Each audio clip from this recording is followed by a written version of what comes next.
It's time for another Tider Insider post-practice update. I'm Brandon Kamerman with Rodney Orr. Rodney, an afternoon practice after a night practice last night. You mentioned last night that Tua was getting reps with the ones in handoffs to running backs. Today it was Jalen getting reps with the ones, switching things around. Are you reading anything into that? Well, kind of like I said last night, not sure that there was really anything to read into it, just something to note, because, obviously that they do change those things up. And again, I think it's very difficult to read anything into what we see during the media viewing period. Nick Saban's not going to show us much.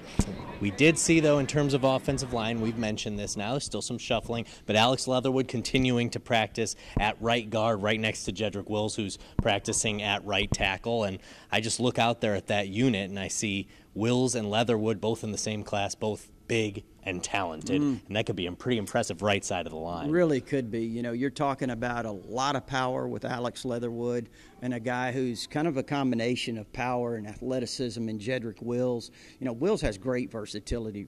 Brandon, he could play any spot on the offensive line, and Leatherwood, for that matter, could too, except probably center. But so those guys are really, really very talented rising sophomores, and I think the line as a whole, once they get settled in, this is going to be Alabama's best offensive line, I think, probably since 2012. They've always had great centers and certainly have in recent years as well. And Ross Pierschbager, maybe he's not the most talented one, but what a leader, and how nice to have a guy who has the experience he's had. And again, he's played guard, so he knows kind of the guys on either side of him, what they're doing. I feel like he brings so much to that offensive line.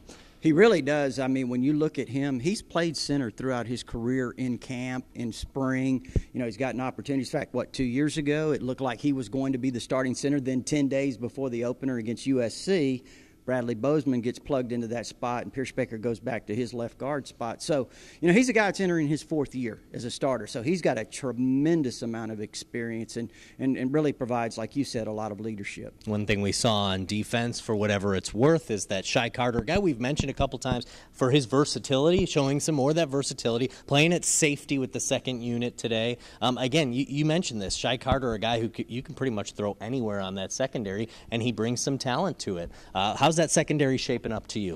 Well, first of all, about Shy Carter, you're exactly right, Brandon, because when you have a guy who can fill that many different roles, I mean, that's extraordinarily valuable, because if you have an injury of any sort, you can plug him into any spot, and that's really big. So from that standpoint, his versatility, his knowledge, his leadership, all of those things are very valuable. As a whole, like I've said, Brandon, I really think that aside from Minkah Fitzpatrick, when you look at this core that's back there now, say the top 6 guys, overall, they're more athletic than the group that just left. Now, again, young, inexperienced, may lead to some mistakes, but overall, I think that they're a more athletic bunch. And I think it's when they all get on the same page and start to develop, mature, get some experience, this is going to be one heck of a secondary. And then lastly, we've paid a lot of attention to Ale Kaho, obviously, in the time that he's been here. Today was his first day in pads. I watched him for a little bit. Looked good out there. Yes, he does. Yes, he does. The inside linebacker now. I've been here, about a week, and first day in pads, as you mentioned, he does look good. Certainly, when you look at him and kind of project him for right now, because fans want to know, can he contribute now? Because this is a position of need. The inside linebackers really, in terms of depth, is not good.